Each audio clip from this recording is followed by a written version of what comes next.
This podcast may contain adult themes. This podcast is for entertainment purposes only. The views and opinions in this podcast are expressly our own. Honestly, every time I try to do something fun or exciting, you make it not that way. Is it okay if I kick your boss's ass?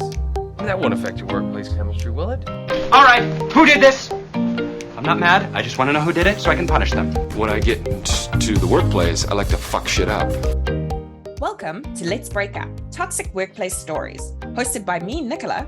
And me, Gina, both with many years working in corporate roles. Come along as we interview some awesome guests from around the world about their experiences with toxic workplaces. Sharing lessons learned and providing safe, supportive place to share their stories with those who might be experiencing similar situations. Each week, we will provide tips and ways to identify some of the challenges associated with toxic workplaces. In today's episode... So, hello, Nicola. How are you? Kia ora, Gina. What are you eating, babes? Describe it in detail. Is this our ASMR episode where we're like... You know what? I realized the last time we recorded, my microphone was like all the way over here and you could barely hear me. So I really need to make sure that I talk into the mic. In two. La la la la la. Okay. No, that was for our ASMR addict. Yeah. I'm eating some high protein yogurt with mangoes. Please, you're so healthy, it's ridiculous. I'm chubby. Yeah, but you know what? Like, it's not fun because like I went through my workout this morning and I was like dragging ass and I was just like so fucking hungry because I go to bed hungry, I wake up hungry, and of course I'm like, okay, so this means my body's losing weight. I've like plateaued at this current weight for like the past week. Shit. It'll move, but it's just so fucking annoying because you're just like, I'm doing the most and I'm getting the least. You know what I mean? It's just frustrating. I'm so sorry. That sucks. Like, I can't even... though. It's part of weight loss, you know? And then of course my other favorite is you're like doing everything right and then you get on the scale one morning and it like shoots up to some ridiculous number and you're like, no, why? then you just need to poop and then you're good to go. Please. That's true. That's 500 grams of air. Chubby. Oh my God, I'm going to start that. It's like my next theme song. You know, first we had my other theme song. Now I'm going to start a new theme song. If any song on the planet could be your theme song, what would it be? Inquiring minds want to know. Inquiring minds. Oh, that's really tough. Like a theme song for my life. Yeah, or just like that. Because I just can't wait to be king. Nobody says do that. Nobody says be there. Nobody says stop that. Yeah, I think you didn't ask, but I'm going to tell you. Oh no, I'm curious to know. Inquiring minds must know. I think it's going to be old school Michael Jackson. Want to be starting something. Starting something. Want to be starting something. Oh yeah, God. I mean, okay. It's a good one. And also, I'm the type of bitch that likes to fuck around and find out. So I'm always starting something. Oh, yeah. Look, hey, you know what? I'm going to give you some kudos this week. I am so proud of you for checking in on how you are writing your emails to others. Why? What did I do? So proud of you because we spoke about it. These weeks are like blending together. I know, because we're doing these episodes are like blending together, but we spoke about it. Talking to what's her name? Joanna, who I love. Oh my God, I think I love her too. I'd like to be her when I grow up. But essentially you kind of you took that conversation on board. I love that you did that. Look at you reflecting on self. I know. I mean, kudos to you. Good 5 bonus point kudos to you. Thank you. Yeah, because I'm like, I do have to go back and even say like, hi, so-and-so. Can I just have a side note? I was trying to eat that piece of mango and recently I got Botox in my upper lip. So it's no, like you fucking didn't. Yeah, they put it like right here to like help with like, you know, like the smoker lines women get as they get a little bit older. Do you have smoker lines? No, but I don't know what else to call it. Like the fine lines that you get around your mouth as you like age. So yeah. You do have good lips though. I was like, what can I do about these like little fine lines that I'm probably the only one who thinks I'm getting them. So my injector was like, well, just put a little tiny bit of Botox in it. So I was like, sounds good. What I did not realize is that it like, I didn't really think it through because it like paralyzes right here. So like when I'm like trying to, Yeah. So I'm like trying to chew up like a slightly large piece of mango and like my lip is not cooperating. When I'm trying to like rinse my mouth out with mouthwash, the mouthwash is like. That is the dumbest place to put Botox I've ever heard of. We're pretty excited to be chatting with you today. Yeah, we We're were pretty. just discussing my Botox Lips situation. I was like, Yeah. who puts Botox in their lips? Because now she's Well, like, it's not in the lip. It's just like a above, fucking it's above pebble. it. It's Like above it. Yeah. Bitch, please. It's just now like right above it. It's like when you go to the dentist and then Kind your whole of. face is like, ugh, and then you're A like, little oh, bit, but it's like it's only noticeable like when I'm like eating, trying to drink from a straw or like rinse my mouth out, and then it's like everything's just like, and I'm like, oh my gosh. As I mentioned, I'm super excited to introduce Debs today. We have worked together, and we actually work in the identical industries, which is quite entertaining, and it's how we met at a workplace. Debs is absolutely one of my favorite leadership people in the industry because she's really thoughtful and empathetic, and she's an amazing leader.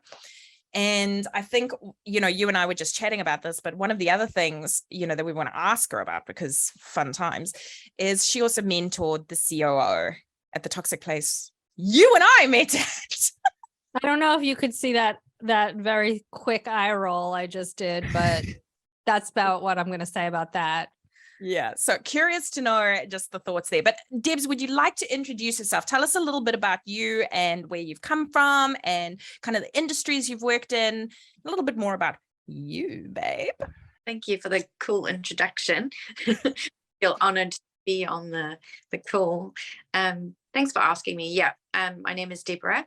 I've worked globally in many different industries, mostly in health, safety, well-being, quality, and environment. But I've had the opportunity to work with big corporate companies, family-owned companies, and kind of got to see the difference between some real toxic workplaces and good workplaces that allow for people to thrive. So it's been really interesting, my journey. I originally from South Africa, moved to New Zealand 5 years ago. Surrounded by South Africans, I swear, because my daughter's nanny is also South African.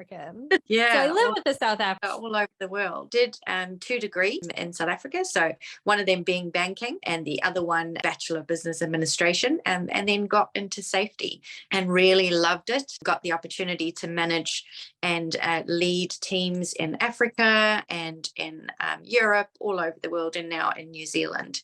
So really exciting. I'm really passionate about that. If you ask me if I choose any other industry, career, I'd say no, because I really love what I do. And Nicola will tell you how passionate I am about it. I live and breathe safety. So yeah, it's just something that I've really taken to. And again, I've worked in environments where there's been a lot of men, and it is male dominated, and it's extremely hard.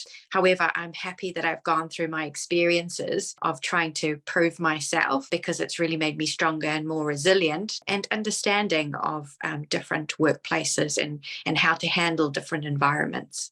So yeah, that's me in a nutshell. I also lived in England for a while, and like all South Africans do, go over and have a bit of a gap year, or years as it was for me.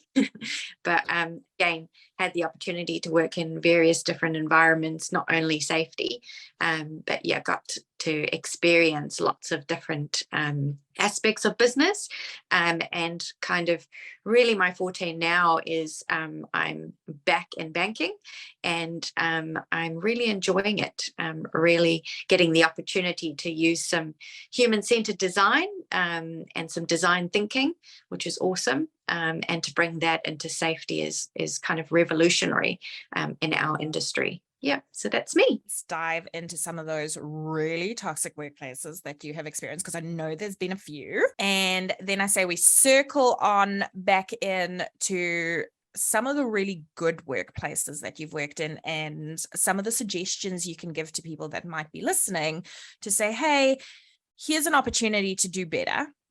Here are some of the things that other people are doing. All right. So what do you think is the most toxic workplace you've worked in? I think for me, coming to New Zealand, very naive as to kind of the work style and the workplace. It's a bit different to South Africa. So I started my career and it was really tough. So you can imagine being in transport and logistics is hard enough for a woman, but being surrounded by men all the time becomes quite a difficult situation.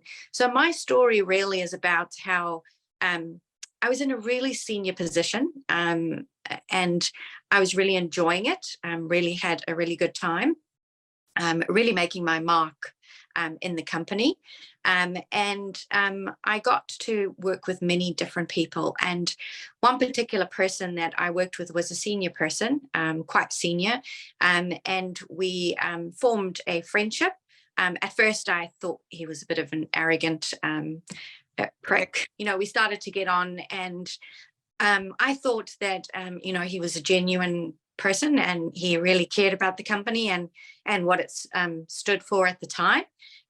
But then it started to get more of a harassment kind of process.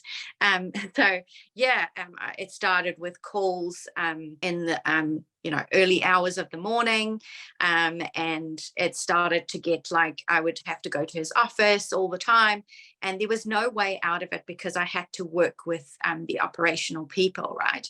And eventually, to cut a long story short, it got so bad that I felt intimidated in board meetings, and it kind of forced me to. I'm not saying that I'm all you know, innocent in the whole situation.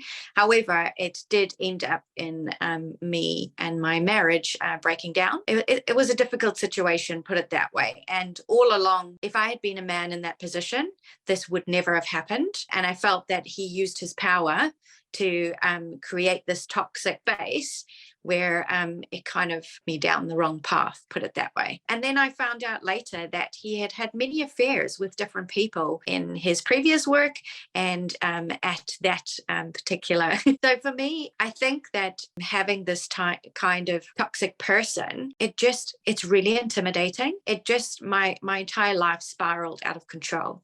So I can say that from my experiences, and look, it got to much worse where it really made me go into a real depression. If we can avoid those kind of situations in the future and help people to recognize those type of signs or people, then that can be avoided. And my hope is that there will be people out there that this has happened to. It's not the first time. We know that there's places all over the world that experience this type of harassment. And really, I see it as a bit of a bullying tactic, to be honest, forcing someone to, you know, get close to them, creating opportunities, every opportunities you can to intimidate them and to break you down. Can you explain how it went from being friendly to feeling harassed? Because I feel like I need that gap to be bridged somehow. Yeah, I think he created the opportunity for himself for me to always be there. So he was in operations and I was in safety, right? So for my job, if there's ever anything that I think that someone's unsafe or they need my help, then I would be there. And he took advantage of that by creating environments where he needed me to be at all his meetings. He needed me to be after hours.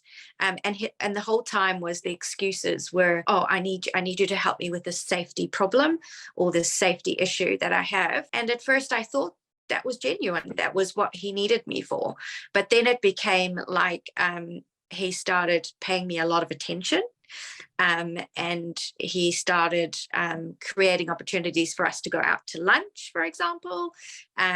And things just started to escalate. He acted like he was really caring for me. He was very empathetic. He paid me a lot of compliments and just openly always being there for me. And it felt like he was supporting me, but he had an ulterior motive and an ulterior agenda at the end of it. I wasn't going through a really good time with my husband at the time.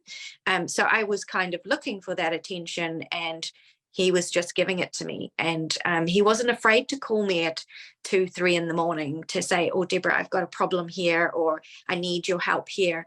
And then the conversation started to turn into personal There conversation. it is. Because I'm like, so far, I don't feel like, yes, the timing of the phone calls are Problematic. questionable, but you know, if you're working in logistics, things happen at 2:00 in the, like, you know, I work in supply chain. So I get that. I mean, there could have legitimately been a reason. So once it started getting personal, I'm just going to ask, was it like sexual in nature? Did it get like that, like right away? Like, did it ramp up? Yes, it did ramp up. And then it Okay. was like, I need you to send me a picture of yourself, or Did because you oblige? Did you send a picture? Did 'Cause you my send younger- pictures? My younger self would have been like, ooh, okay. Like, I learned my lesson many years ago, but I can't like pick shame anyone. I would have No, sent the pic. I did because Yeah. I wanted the attention, right? I I needed get that, it. And you're younger and you're like trying to like, you don't, And you're it's not hard you're to- not uber happy in the marriage, and like and you you're just probably need like trying to attention. navigate like the corporate landscape. So you're like, he's in my corner. Like, I get it. I would have absolutely, I would have been like, panties or no panties. No, I mean, Potatoes. I was crazy when I was young. Like, right? it didn't, so like, I true. think like in my 30s, I started to really calm the F down. But like in my 20s, I would have been like, oh yeah, I have great boobs. Want to see them? Like, all right. So you sent the pictures. Now I'm here for this. So but yeah, All go ahead. Tell us the story. Yeah, so then it started because I traveled a lot, and so did he, right? So eventually, you know, after a while, and I said to him, I'm leaving my husband, and yeah, to make space for our relationship. And it was a trying time. He used to phone me all the time, and he wasn't in a good space.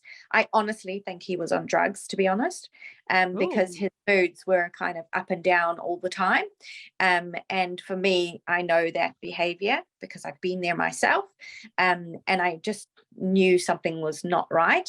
And he would work late at night, wouldn't sleep a lot. So to me, those it's just that yeah, he There's would call. definitely something going on, whether it's Definitely. drugs or mental health issues. Oh, definitely health and mental health Yeah. issues, with calling me to say, Deborah, I need you to cover for me because I can't make it up to work. I'm lying in my hotel room. Can you come and see me? I need you to come see me because I just can't handle the situation. So putting the guilt trip on me as well. He would phone me at times when I was with my husband and my children, and you know, I'd be having to hide the phone. Eventually, my husband did find the text messages because we were texting. Obviously, my husband wanted to try again with us, so I was willing to try again. But it continued, me sending photos and having to be there when I felt like so anxious because I had to be there for his every beck and call. So it started to get like every hour he would call me, he would send me messages, and it'll be up and down. One day he'd need me, next day he would tell me to fuck off. So very erratic. Sounds very behavior. narcissistic as well. It's a very Very codependent kind of Very. relationship that he set up. And Yeah. I'm not defending anyone or throwing anyone under the bus, but at that time in your life, you fed right into it. I Yeah. did That because I was codependent, vulnerable. like, Yeah, and Yeah. he was very controlling. So you It know that. sounds, but it's you know, okay. So caveats. This is not the first time I've heard the story, but it feels Yeah. right now. It feels like the first time I'm hearing the story, right? But now when I listen back to it, I'm like, actually, this is really predatory. Like Very. he's, you know, he's using your vulnerability here to his, you know, advantage. to his advantage, and that's Yeah. really predatory. Yeah, it's that it goes to me. It's that domestic violence piece around control and coercion. Yeah. So it's really wanting to get the control of me, and once he had it, then he was okay with it, and then you know he would push me away. So it'd be constant pushing me closer, bringing me closer, and then pushing me away, constant. And that was you know, to be honest, I lost 20 kgs at the time when it happened. Now, I left that workplace and because I got another job, and personally, I just couldn't handle working with him. I just needed to get away. So Yeah. can I just ask a quick follow-up question? You Yeah. said you told him you were leaving your husband Yeah. and to make like part, I guess that was a bigger decision Yeah. on both of your parts, but then you said, you know, to make room for our relationship. Did he go cold at that point? What happened? He did. So he I went had a cold feeling. completely. He went cold. But he also spent some time, you know, kind of stalking you for a little while Yeah, as so- well on So digital this was media. after. Yeah, so this was after, right? So then he moved away with his girlfriend. And this was, a year went by. I had a new job and I was doing really well in my new job. And I was just getting on with my life. Then he started contacting me on social media. On LinkedIn, he started looking at my profile all the time, like every hour on the hour. And then he sent me an email and said, Deborah, contact me. I need to talk to you. So I called him and it all ramped up all over again. By this time, I was separated from my husband. It was, I was dating other people and getting on with my life and starting to, you know, really pick up the pieces, living on my own and basically had everything. And then he started ramping it up again. And then my life took another slump because, again, it's that coercion and control. Pull me one day, he wanted me, the next day telling me to fuck off. Same thing over and over. And I fell for it, right? Because I thought that he was my person. I thought that he was the one for me. So really, that wasn't the case.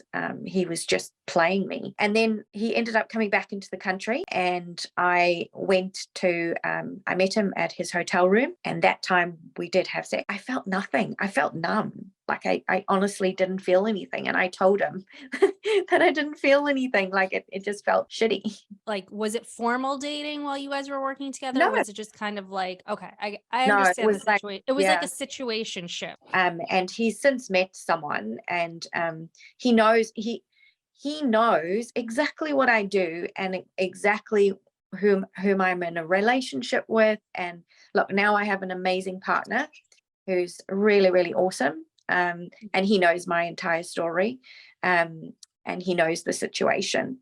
And yeah, I've completely blocked that other person out of my life. It's like the right thing to do. Yeah, because totally. you even said it. You're like, he came back in and then my life like went to shit again. What are some of the others? Because I know you and I I want to hear some of the others. Yeah, we've worked Like in maybe similar that- industries, especially male-dominated industries. Yeah, again, it's that giving people, sometimes people can't handle being a leader because power kind of goes to their head and they don't know how to handle the situation. So you give someone the opportunity to be a leader, right? But you have to equip that person to be a leader. You can't just put someone in the position and expect them to thrive, because if someone's not a natural leader and they haven't had the experience of being a leader, there's no ways that they're going to thrive, because they'll take it straight to the space of, I've got to micromanage my team. I need to make sure that I know what they're doing at every time of the day. I don't have the maturity to give them or create the environment that makes them thrive. Which actually kind of leads us into that question that we had kind of lined up for you, is you actually mentored the COO of the workplace that Gina and I met at. Yeah. And she was a huge micromanager. Huge micromanager. Yeah, huge. So tell us a little bit about your experience mentoring the COO. I think for me, I found that there was not the maturity there. There was not the experience of being a leader. And again, I go back to, you need to have the tools to equip a leader. You can't just put them in a leader position and expect them to run with it. Either you have the experience, which is over time, and you've built up your tools, your toolkit, and you've managed big teams and small teams, and you can read people, you are empathetic. And if you're not in that space, it's very difficult for you to now manage a team, because you automatically want to take control, right? Because you think that, I always look at it at this, there's a difference between a manager and a leader. Now, a manager loves to manage and loves to use the old school way of thinking, which is, command and conquer. Team. Yeah, don't trust my team. I need to have the glory for everything. And that's the kind of impression I got of that particular person.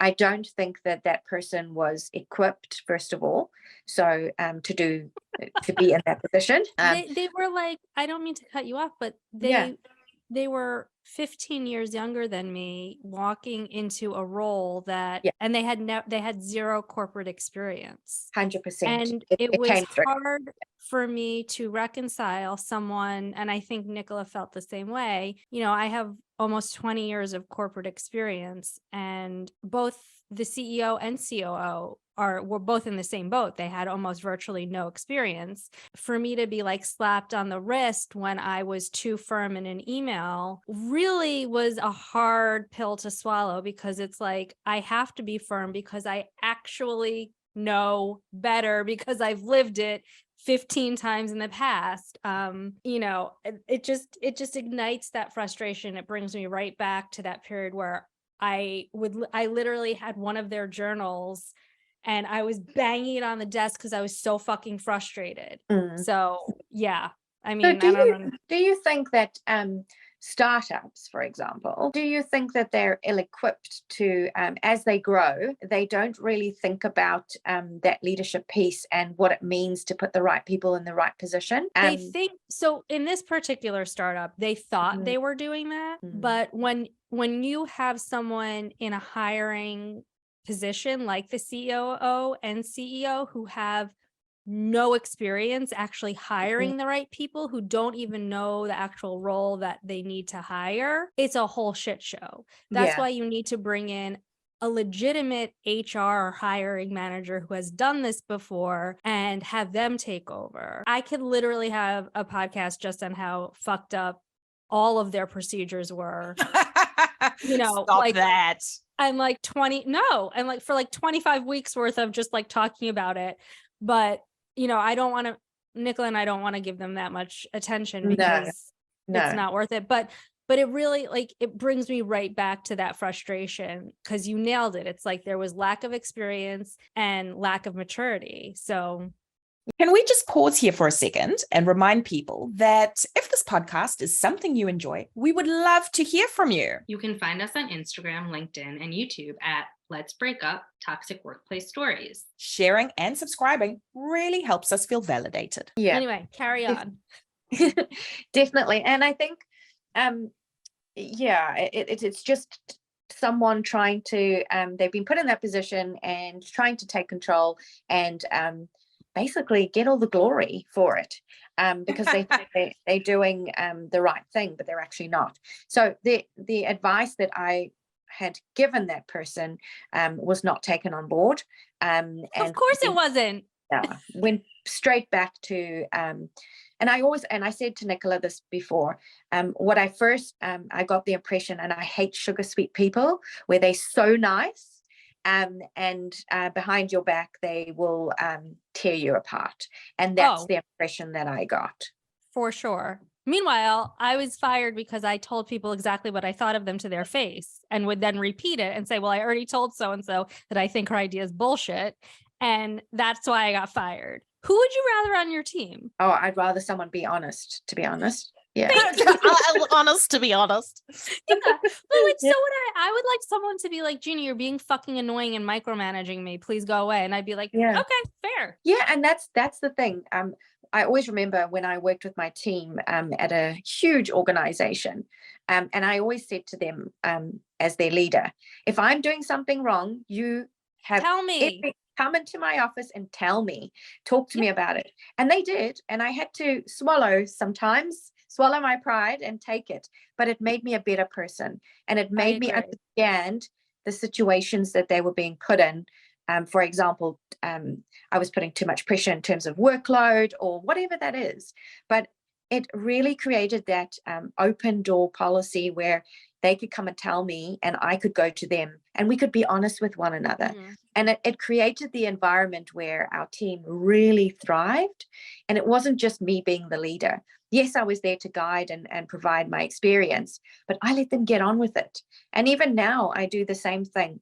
I'm not a micromanager, and people will tell you that I'm a mentor that allows creativity for people to bring their own ideas, and that creates for a thriving environment. I It agree. does though, right? Like, you know, you and I have spoken about this so many times, and we've spoken about what leadership should look like and what leadership is and what leadership, you know, how it should make people feel and what is that, because you and I have spoken in depth about toxic positivity, especially when I was working at that particular workplace, because I think I bitched about it to you multiple times, because it's not in our South African blood, right? This is rubbish. It's like, why am I being reprimanded for telling you how I think your business should run? And you know, I think all of these things have really provided a positive foundation for you and I to lead better, to be better managers, to be better leaders, to be better and know what we shouldn't do, because we've had these really bad examples. 100%. And you know, you never stop growing as a leader, right? There's mistakes that you make every day, and there's things that you learn from every day. And if you know, in safety we call you fail safe, right? So do stuff where you can fail safe. So we have to make mistakes to be better leaders, and we have to make mistakes to grow. And if you don't have that growth mindset, then it doesn't make for a good leader in the future. So again, it makes you a good manager, but there's no space for managers anymore. People want leaders. People want change agents, people that can 100%. fire you up and get you excited about your work and plan your work in a way that makes you feel confident that you're coming to work in I'm not saying a toxically positive environment, but you're coming to work in a positive environment. You feel confident in the work that you're doing, and you're happy with the space that you're at.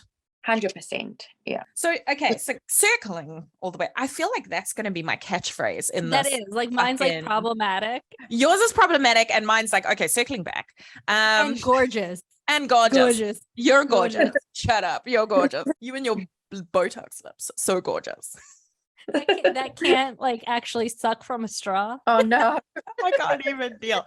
Like, okay, I'm curious to know now, how are you like giving blowjobs at this point? Because what's this like? You know what? And I was like, okay, so like, because when Botox takes about a week and a half to like really set in, so that the muscle's paralyzed. So around like the week and a half mark, I really started like noticing that I couldn't move it. So I was like, you got to tell me if this like fucks with my technique. And he's like, no, you're good. Because I guess it's like you're not like you're not like puckering when you're giving a BJ. You're kind of like I have to really concentrate to do it. So there's the answer. Christ. Debs, back to you. What are some other kind of experiences you've had? Because I know you've had a few. What are some other really crazy experiences you've had where you're like, oh my God, this is such a red flag, or oh my God, this should not be happening? One of the examples would be working in Africa.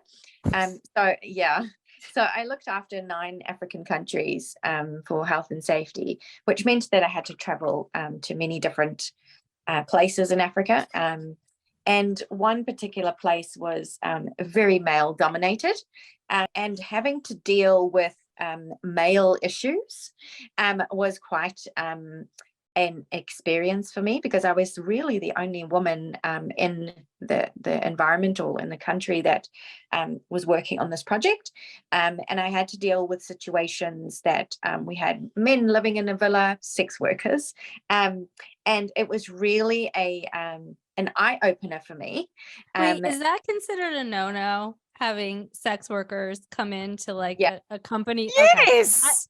I mean, here in America, I would say it would be frowned upon, but like, I don't know, maybe culturally it's different elsewhere. I want to err on the side of caution. You're working and you are camping in a working environment. Yes. Right. So hire sex workers on your own time, not on work time, and not in work. Yeah, exactly. And not at your work hotel, babes. That's what I'm saying. Like, and not at the work hotel. Yeah. No, the thing was, it was a villa, right? That the company hired for this sounds like oil and gas Love Island. Yeah, I was gonna say it sounds like The Bachelor, like the Bachelor villa. Oil and gas Love Island in the villa. Too hot to handle. Exactly. Fire and ice. But the problem is, there was some Yeah, go married ahead. men in there, right? And they raised the issue because their wives would call and there would all be this activity going on and stuff happening. So it sounded like a porn in the background. Yes, Ah, exactly. ooh, Yeah. it's Love Island, oil and gas. Welcome to Exactly. today's episode. So for me, only woman trying to sort this situation out was quite extreme, and luckily I didn't stay in the villa. I stayed in my own apartment, right? So it was a difficult situation. But imagine trying to now have a chat with these men who are older than you, and I was in my 20s, and now trying to have a chat with these older men to tell them not to have this situation. You can imagine how that went down, right? Were they like verbally abusive, or were they just like run along now? You're such a cute little girl. Oh my God. Like, Well, run no, along I from our remember villa. How when sexy. I was like in my 20s, and I've always looked like way younger than my age, and guys, like men would be like, well, how old are you? And I'd be like, old enough to have this job. I'm like, why does that matter? If I'm qualified to have the job, I'm qualified to have the job. Like, you run 100%. along. And that's the thing is I've always looked young myself, and I've always had to prove myself because people would automatically think, and again, I've worked in male dominated environments my entire life, so people would always be thinking, oh, what does that little girl know, or what does she know about it? And when I've been in meetings and things, then they kind of, oh, okay, she does know what she's talking about. Yeah. But yeah, I always get like a weird sense of satisfaction when I see that they're like, oh, okay, she's a lot smarter than because I was talking about this with someone the other day, and when you know me like on a personal level, you guys know me on a personal level, right? And I'm super fun, and I don't often talk about what is going on in my brain, right? So when it comes out, it shocks people because I'm like, oh no, there's actually there's quite a bit going on back there. And someone said to me the other day, because they were like, oh, you seem a little ditzy. And I was like, really? Bitch, please. I back get that truck up. Okay, wait. Can I tell a Nicola story real quick? So one of the first, and I don't think you even know this because what you just said just reminded me of this, but like one of the first couple times that I had interactions with Nicola, it was on these like leadership meetings, and I would get there before other people would get there, and the meeting actually started, and she was always talking about otters and like showing like otter stuffed animals, and I was like, what the fuck is like, what is even going on? So I kind of thought like maybe there was like but now that like after that period of time went and now we've reconnected, because we didn't really work together all that much. I'm like constant like, so I did think you were kind of like a little like out there ditzy, but then now that I'm working with you, I'm always like so surprised at how smart, like not really so surprised, but I'm like, you continually like make me happy by how smart you are. I'm like, oh God, she's like, wow, that's smart. Like, So fun fact about baby otters. Here we go. This is what I'd come into. I'd like log on. I'd be like miserable to be there. And this one would be prattling on about baby otters. And I'm like, I don't give a fuck about an otter. Let me tell you though, baby otters, they've done a study on how baby otters lift your dopamine levels. And when you look at baby otters, they lift your dopamine. So I am 100% behind looking at more baby otters. Me too. I mean, I would be into it now, but I think I was so fucking depressed in our toxic workplace that nothing was going to do it. A baby otter, a baby teddy bear, whatever, not going to do it. Debs and I secretly look at baby cows. Oh my God, they're gorgeous. No, but like the miniature ones, the miniature fluffy ones.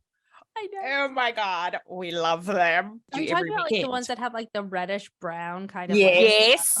Those are the ones. Yeah, with their little eyes and their little fat nose. Oh, do they stay that small though? They do. Yes. Do? Yeah. Okay, now I'm really on board. Yeah, it's like having a little dog. Yeah. like those little mini ponies. Those are. I'm sure they have like health issues though, right? Like I'm worried that they have health issues. I think they do. Remember we tried to find the breeder in Wellington. We did try. We found her though. How do they breed them to be that tiny? I don't know. Yeah, there's got to be like, it's got to be Something. slightly unethical. Okay, can we get back to Deb here and Please. because aren't they like away from their families for months at a time? Yeah. Yeah. Okay. And they work, Yeah. so they work like 6 weeks on, 6 weeks off. So Right. it's almost basically like 24 hours kind of working. And then you have, a couple of hours sleep, etc. So in actual fact, they're all on contract in the workplace, whether they in their villa or whether they're still at work on those. Like even if they're sleeping, they're still technically on work. Yeah. Work. So there's processes and policies around that, which are not adhered to, and probably still not to this day. But I just think that the wives would be waiting back home, and some would be completely faithful, and those would be the ones that would complain, and then some would be, majority would be like, what's done in that country stays in that country. Like, look, eventually they had to, because I took it further. I took it to a senior leadership, and they had to abide by the rules, so it did get a good outcome, but I'm sure that it's not 100% adhered to anyway. Other areas, again, just having people have their own agendas, leaders that will take the work that you've done and take that and get the glory for themselves. There's a lot of that around. People have hidden agendas, and I think that's quite is quite prevalent in the corporate world, where everybody's trying to climb the ladder, so they will try and do everything in their power to get there if they have to step over you. And look, I'm not 100%. I've probably done that myself in my career, but at the same time, I've learned from that, really, that doesn't get you where you need to go. You need to be true to yourself. And being a leader means that you need to be someone that people can look up to, someone that, you stay true to yourself. You are a person that's empathetic.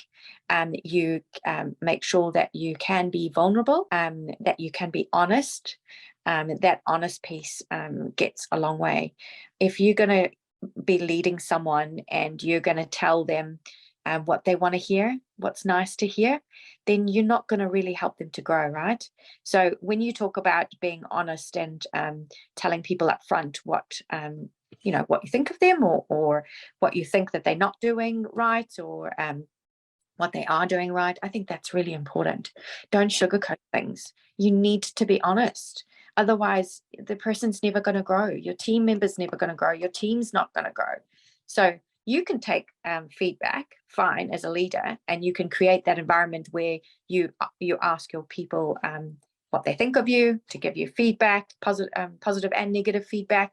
But at the same time, they need to be ready to take feedback too. And you've got to prepare them for that environment to say, right, if you don't have negative or positive feedback, you're never going to grow, and then you're never going to be a good leader. So if we want to promote good leaders and what good leaders should look like, then we need all of those traits to be able to show people the way, in other words. What are some of the best workplaces you've seen? What are some of the things that have really shone out for you as not toxic workplaces? I think for me right now, I'm in a really good space. I have a really positive leader, a leader that creates environments for me to thrive and for the team to thrive. But in saying that, some people they find it difficult to. I think some people are not born leaders, put it that way. So within the teams, what I see sometimes is that you may have a leader that creates environments for you to thrive, but then you also have people within your team that want to be told what to do, that want to have direction, that want to not play in that ambiguous space. Now, Nicola, you and me, we can play in that space because we're quite autonomous with it, the way that we work.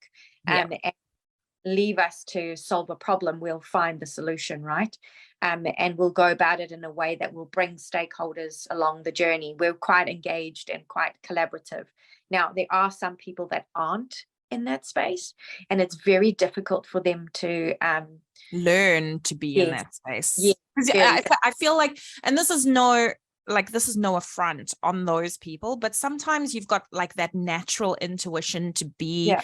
a collaborative stakeholder engager, and sometimes you just don't, Yeah. and that's okay, because if that is not what you have in your toolbox or your natural skill set, better at it. You can push yourself into that space, or find yourself something that's a little bit more, like in our industry, for example, a little bit more policy or compliance based, where you're not engaging necessarily with those communities of Yeah, people look, I mean, choose the right career for what your personality, okay? and your strengths. Yes, exactly. But I also say that you can learn things, right?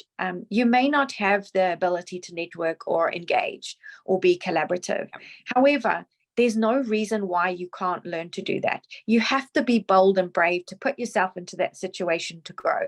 I didn't start out I was very compliancy. I mean, coming from banking, I started my career in banking, and as you can imagine, finance, it's quite structured, it's risk-based. You know, you're not really communicating in the old days with lots and lots of people, right? Going and learning about different things in your life. For example, in my career, I took a step back to go into that innovation and design thinking space, but I'm so glad that I did, even though there were ups and downs in my experiences, as you know. I think, and we said this to each other the other day, we're actually glad that we did that, right? Because it really made us more resilient, and it made us go outside of our comfort zone. At the time, it wasn't very nice. We didn't enjoy it, right? And we were pushed and we were challenged to the brink of breaking point.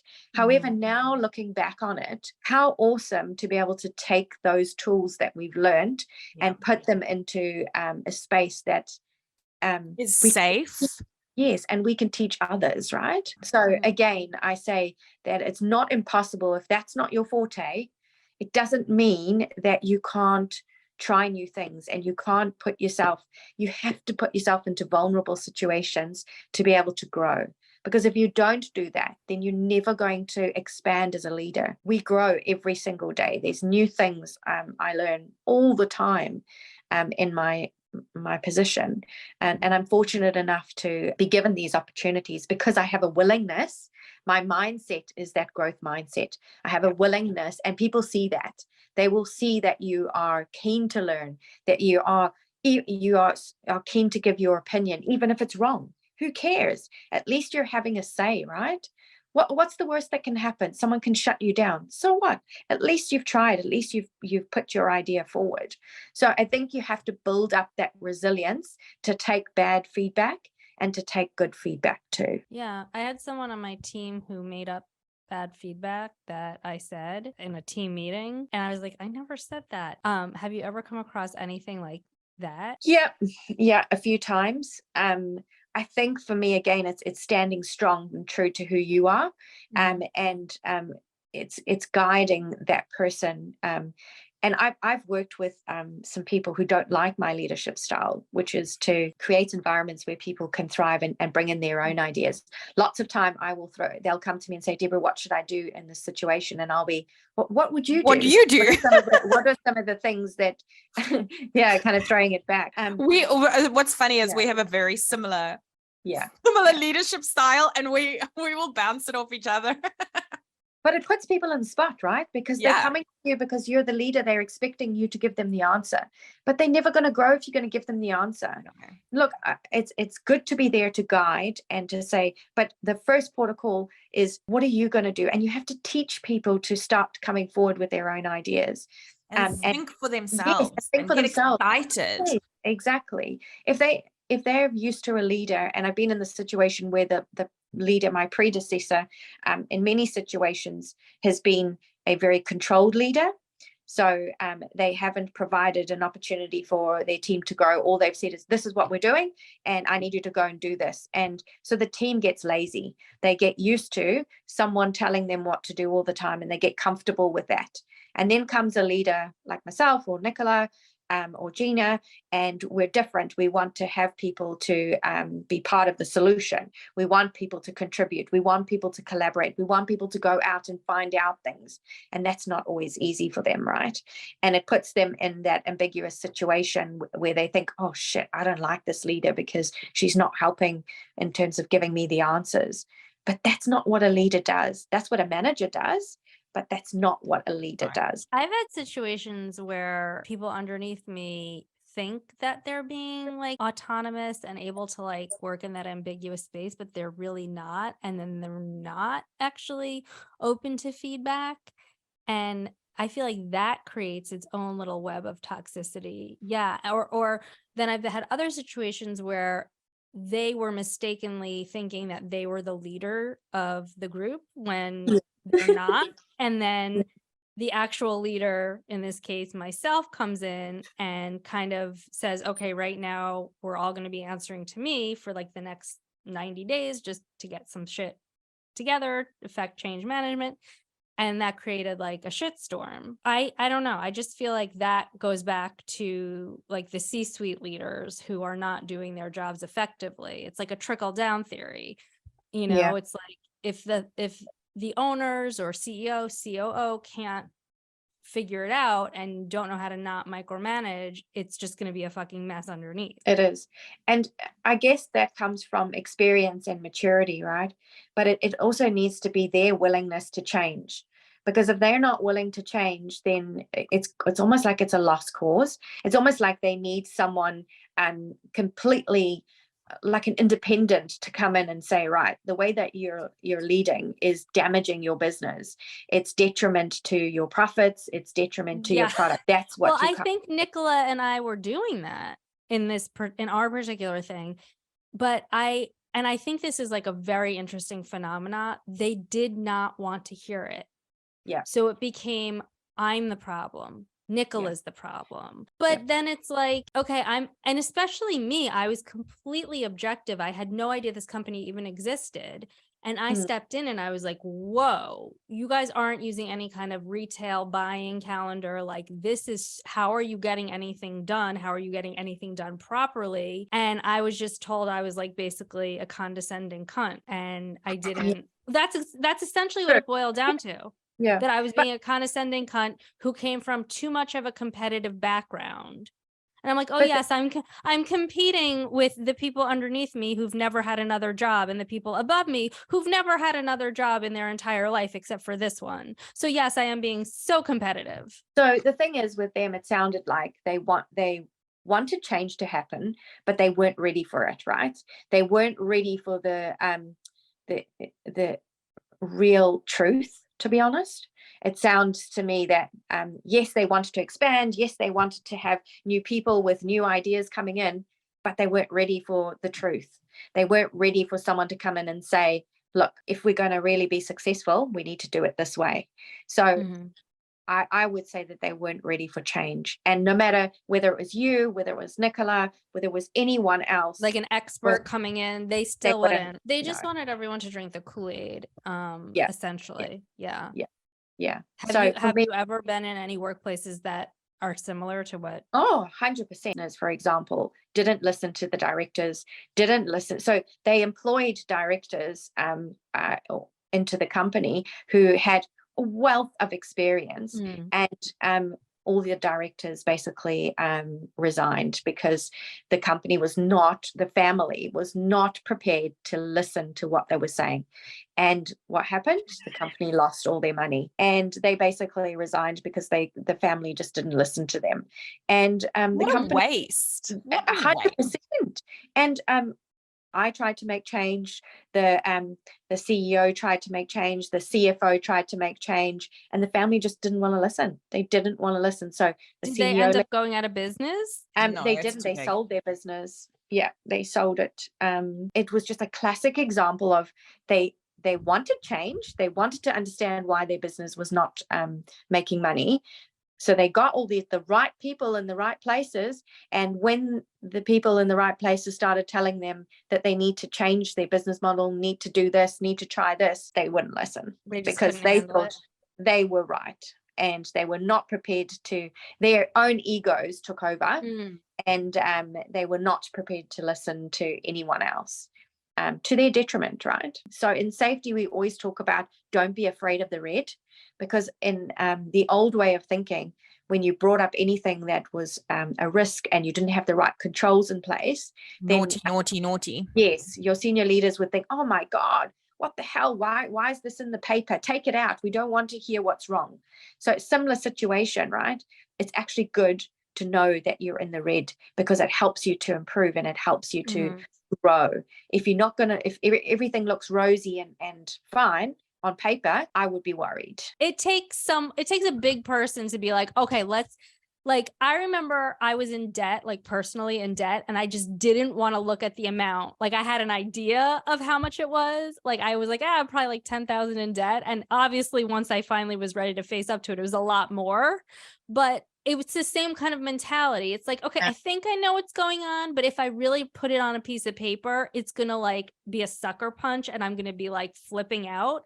So there's probably like a lot of that too. And especially if it's like your baby, like if this company is your baby, you don't want to point out the flaws. I get it, but it doesn't make it right. And it doesn't make it okay for your employees to live in denial when all the employees have to fucking deal with the fallout of that. Were there times where you think that you were the toxic person? This is your favorite question, Nicola. I'm here for it. I think yes. I think when I was much younger, I worked in an environment in England where there was lots of different diverse people, and one particular person mistook me for being cold.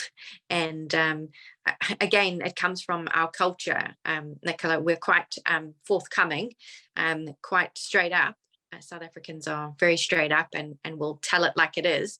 And that person didn't like that, and ended up putting a grievance against me. But it's just, I think they didn't have an understanding of different, they'd been sheltered their entire life, put it that way, and they hadn't been exposed to different cultures, and took my I suppose abruptness, as you can say, as being intimidating, and that I was not including them in our social life at work, all of that, which was not actually the case.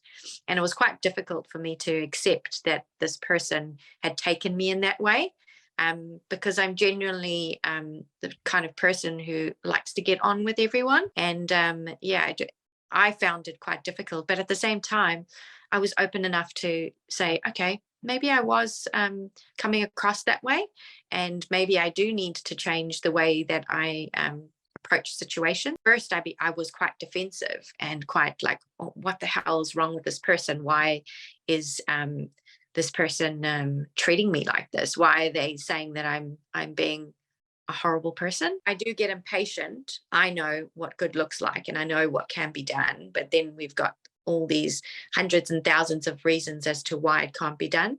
That irritates the shit out of me. Just find a way and get it done. Do you want to add anything? No, I think just perhaps some advice for leaders on their way up is be open to feedback, really be open to growing and creating opportunities for improvement, learning from others, and just being true to yourself. I think that's really important. Speak your truth. Just, don't be afraid of what someone else is going to say or how someone else is going to react. If you really want to grow other people, you need to be true. So yeah, that's it from me. We really appreciate you joining us today. It's been a fantastic chat. I think we've had some good stories, and we've had some opportunities to learn and positive ways that we can do things differently. And I think it's really important for us to keep in mind that a growth mindset is what sets you apart as a leader, and especially in a positive or a toxic workplace. Keep adding things to your toolkit that might be out of your comfort zone, but I'd say learn as much as you can. Never stop learning. For sure. Yeah. Thank you. I love it. Thank you for joining us today. If you would like to share your story, we would love to hear from you. Also, leaving a review helps us create more content because it shows us there's an interest in this topic. For those of our listeners who do better with reading, we have closed caption available on YouTube. See you next week, same time and same place.